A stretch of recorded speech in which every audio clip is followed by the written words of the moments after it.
हम पूनम कर अपन मिथिला अपन मैथिली चैनल में सबके प्रणाम करै छी। लगन पाती के समय आबि गेलै तो हम एकटा लावा भूजक के गीत गबै छी। नीक लागत गीत के लाइक करब, चैनल के सब्सक्राइब कर देबै, कमेंट में जरूर लिखब अहाँ सबके केहन लगैया। धान दिया ने अम्मा धान दियौ ने,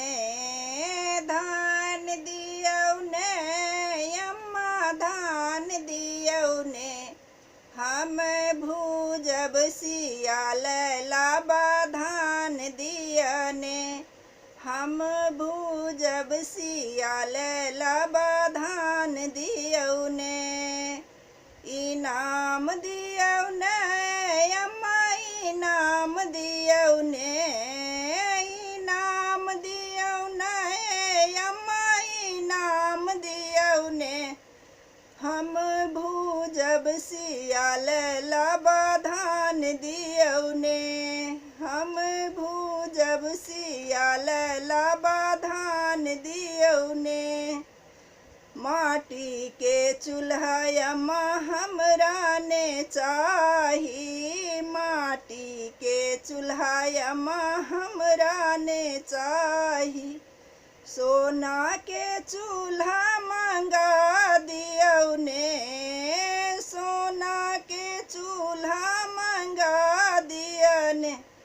अम्मा सोना के चूल्हा मंगा दिया ने, हम भूजब सियाल लाबा धान दियौ ने, हम भूजब सियाल लाबा धान दियौ ने।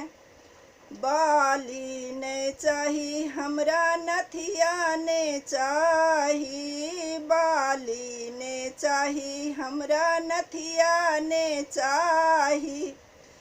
सोना के सिकरी गढ़ा दिया ने, अम्मा सोना के सिकरी गढ़ा दियौ ने, हम भूजब सियाल लाबा धान दियौ ने, हम भूजब सियाल लाबा धान दियौ ने। गैया ने चाही महिषिया ने चाही, गैया ने चाही महिषिया ने चाही, बछड़ा लगा का धेनु गाय दियौ ने,